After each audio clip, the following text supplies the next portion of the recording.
मध्य प्रदेश के कारोबारी शहर इंदौर में कल जब रामनवमी मनाई जा रही थी तो हाल के बरसों का एक सबसे बड़ा हादसा हुआ।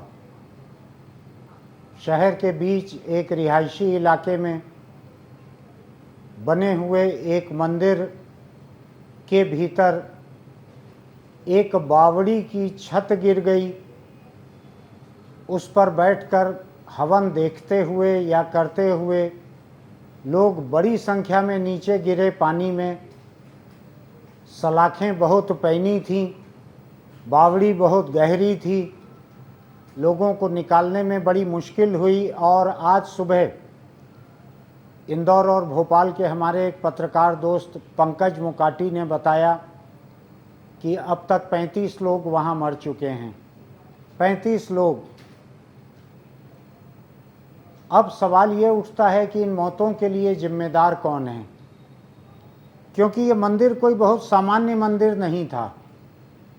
ये एक रिहायशी इलाके के बीच बगीचे के लिए रखी गई जगह पर 50 साल, करीब 50 साल पहले बनी हुई एक बावड़ी जो लोग उससे न समझते हों, वो खुली जगह पे बनी हुई पानी की एक जगह रहती है, एक चौड़ा कुआं सा जिसमें बारिश का पानी भी इकट्ठा होता है, बाद में काम आता है। ऐसी एक सार्वजनिक बावड़ी थी, सार्वजनिक जगह पर बनी हुई थी। बाद में कुछ लोगों ने वहाँ बगल में या उसके ऊपर मंदिर बनाने के लिए उस बावड़ी पर कब्जा किया, उस पर छत ढाली, ऊपर मंदिर बना लिया। आसपास शायद कोई हॉल वगैरह भी बना लिया मंदिर बनाने वालों ने। और आसपास के कॉलोनी के लोग लगातार इस बात की शिकायत करते रहे, म्यूनिसिपल में शिकायत करते रहे, दूसरी जगह शिकायत करते रहे कि ये अवैध निर्माण हो रहा है, इसको रोका जाए। म्यूनिसिपल ने भी खानापुरी करने के लिए एक नोटिस कुछ महीने पहले जारी कर दिया कि ये अवैध निर्माण हो रहा है। नतीजा ये था कि बिना मिल्कियत की ज़मीन पर एक निहायत अवैध कब्जा करके, अवैध निर्माण करके, घटिया निर्माण करके, क्योंकि जब लोग नीचे गिरे हैं बावड़ी में और जो सलाखें दिख रही हैं उस छत की, उनको अगर देखें तो उनके ऊपर सीमेंट नहीं दिख रहा है, न सीमेंट है, न गिट्टी है, न रेत है। जिस छत को तोड़ना एक बुलडोज़र के या एक 3D मशीन के बस का होना था, वो लोगों के वजन से वो छत गिर गई और सलाखें एक्सपोज हो गई हैं, सलाखें नंगी हो गई हैं। कोई सीमेंट नहीं, कुछ नहीं, ऐसा कंस्ट्रक्शन था। ये भगवान के भरोसे ही था, चूँकि भगवान का मंदिर था, भगवान की पूजा हो रही थी। लेकिन ईश्वर ने साथ नहीं दिया पूजा करने वाले लोगों का। लोग पूजा करने इकट्ठे हुए थे, अच्छी नीयत से इकट्ठे हुए थे। इतना बड़ा हादसा हुआ, लेकिन इन 35 लोगों की जान बचाने के लिए ईश्वर ने कुछ किया हो ऐसा दिखता नहीं है। खैर, ईश्वर की क्या बात करें, जो इंसानों का किया हुआ है उसकी तोहमत ईश्वर पर क्यों डालें।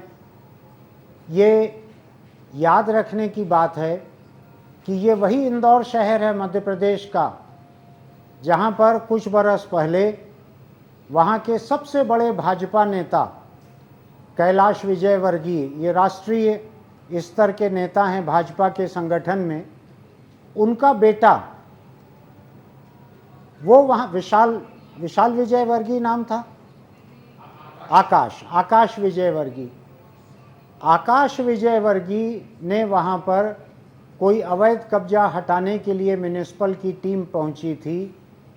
तो जो वीडियो सामने आए उसमें आकाश विजयवर्गीय अफसरों को क्रिकेट के बैट से मार मार कर भगाते दिख रहा था।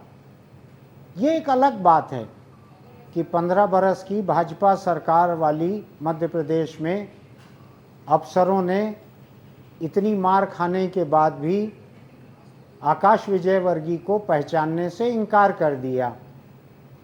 जो होना था वो तो हो चुका, और अपना भविष्य क्यों बिगाड़ें।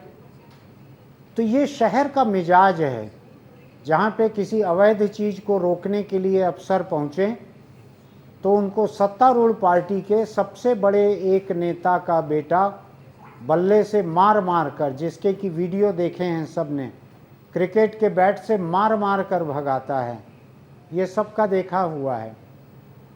तो उस शहर में जब सत्ता के साथ साथ और सत्ता के पसंदीदा धर्म के साथ साथ मिलकर जब अवैध कब्जा होता है, अवैध निर्माण होता है, तो उस पर कौन कुछ क्या बोल सकता है।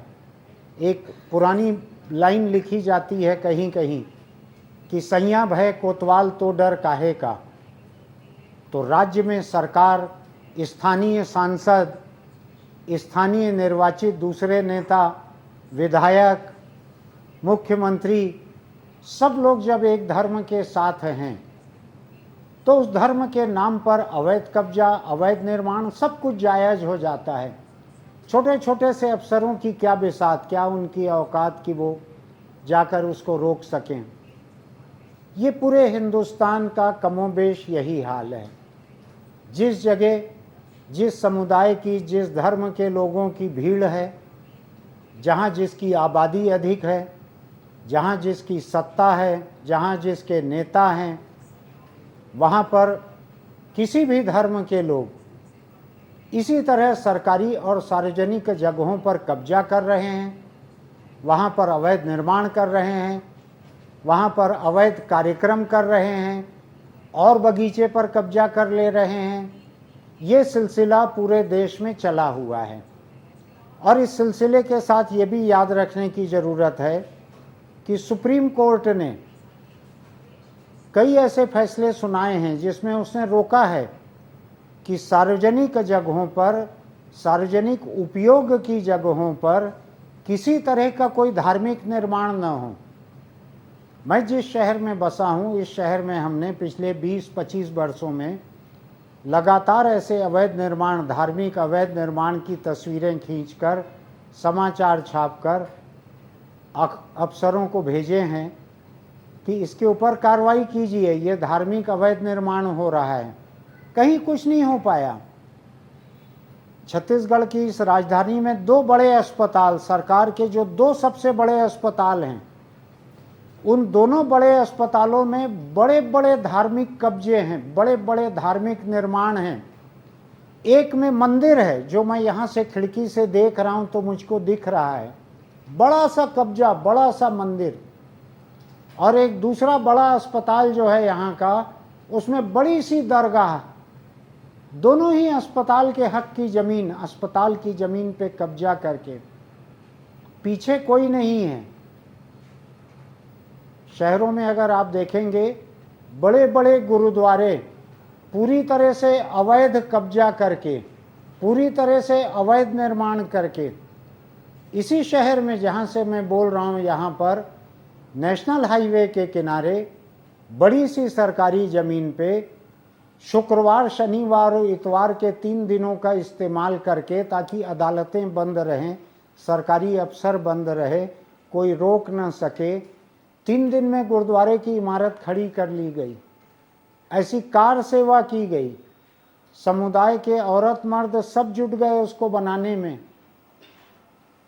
सड़कों के किनारे अगर आप देखें तो हर पेड़ के नीचे एक देवता के बस जाने का खतरा आपको दिखता है। पेड़ छाया कम देता है, देवता ज़्यादा देता है। तो जगह जगह आपको ये देखने के लिए मिलेगा।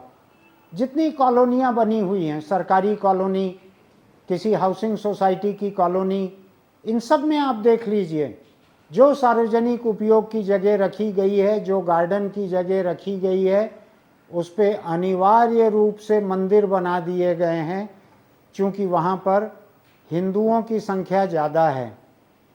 कहीं पे जैन संख्या ज़्यादा होगी, जैन मंदिर बने हुए होंगे, ऐसा भी हो सकता है। केवल मुझको जो देखने नहीं मिलता है अवैध निर्माण पारसियों का, क्योंकि इस पूरे छत्तीसगढ़ में शायद 1 या 2 या 3 पारसी परिवार हैं, तो उनके बस का भी नहीं है कि अवैध कब्जा कर लें, अवैध निर्माण कर लें। अब हाल ये है कि संपन्न लोगों के धर्म से लेकर विपन्न लोगों के धर्म तक सरकारी ज़मीन पे कब्जा, सरकारी ज़मीन पे अवैध निर्माण, और फिर वहाँ पे साल में 2 बार 4 बार बड़े बड़े आयोजन, आसपास के लोगों का जीना हराम करना, ये चल रहा है लगातार। लेकिन आज हमारी आंख कब खुल रही है, हम इस मुद्दे पे बात क्यों करना चाह रहे हैं? क्योंकि एक मंदिर में इतना बड़ा हादसा हो गया कि 35 लोग मारे गए। अब ये सोचिए कि जो मुख्यमंत्री वहाँ देखने पहुँचे हैं मध्य प्रदेश के, और दूसरे मंत्री जो वहाँ पे गए हैं, उन्होंने हादसे की जांच का आदेश दे दिया है, मरने वालों को 5-5 लाख मुआवजा दे दिया है। लेकिन एक भी मंत्री, एक भी अफसर का ऐसा कोई बयान मुझको देखने नहीं मिलता जिन्होंने ये कहा हो कि ये अवैध कब्जा और अवैध निर्माण कैसे हुआ, किन अफसरों की नज़रों के सामने हुआ, कौन जवाबदेह थे, उनके ऊपर हम कार्रवाई करेंगे, ऐसा कोई नहीं कह रहा। जनता के खजाने से मुआवजा दे देना सबसे आसान काम है। अस्पताल जाकर बीमार के सिर पर हाथ रखाकर जिस तरह से मुख्यमंत्री ने तस्वीर खिंचवाई है, वो सबसे आसान काम है। लेकिन अगर अवैध कब्जा करने वाले, अवैध निर्माण करने वाले लोगों पे कार्रवाई की बात आएगी तो किसी एक धर्म के लोग, किसी एक ईश्वर को मानने वाले लोग, एक समुदाय, इसके लोगों की थोक में नाराज़गी होगी। हमको ये भी समझने की ज़रूरत है, ये वही मध्य प्रदेश है जिसने छोटे छोटे से किसी जुर्म के मामले में अपनी ज़मीन पे अपना मकान दुकान बनाकर काम करने वाले मुस्लिम लोगों के मकान दुकान, इनको बुलडोज़र और मशीनें लगाकर तोड़ दिया, गिरा दिया। अदालत से कोई जुर्म साबित नहीं हुआ, केवल एक एफआईआर दर्ज हो गई, किसी ने शिकायत कर दी और सरकार ने ये बुलडोजरी इंसाफ दे दिया, वहाँ पर ये कार्रवाई हो गई। दूसरी तरफ अगर आपके पास में धर्म है तो उसकी आड़ में आप कितना भी बड़ा काम कर सकते हैं। मैं जहाँ से ये बात कर रहा हूँ, यहाँ से कुछ किलोमीटर दूर एक नदी है, उस नदी को पार करते ही मुख्यमंत्री का चुनाव क्षेत्र शुरू हो जाता है, छत्तीसगढ़ के मुख्यमंत्री भूपेश बघेल का। और जैसे ही हम पुल से उस नदी को पार करते हैं, नदी के पानी से लगा हुआ 3-4 मंजिला इतना बड़ा धार्मिक अवैध निर्माण वहाँ दिख रहा है जिसकी हद नहीं। कभी नदी में बाढ़ आई तो वो पानी उस मंदिर में घुस जाएगा, इमारत को गिरा भी देगा, लेकिन उसको रोकने वाले कोई नहीं है। ये छत्तीसगढ़ के मुख्यमंत्री के अपने चुनाव क्षेत्र का मामला है, उनके अपने इलाके का मामला है, और वो राजधानी से अपने इलाके में जाते हुए अक्सर इसी पुल से और इसी अवैध निर्माण से 10 फीट दूर से उनका काफिला निकलता होगा। जहां धर्म बीच में आ गया, सरकारों की सारी ताकत, उनका सारा राजनीतिक मनोबल सब ठंडा हो जाता है। तो ऐसा कब तक चलेगा? कब तक बच्चों के खेलने के बगीचे में मंदिर बनते रहेंगे?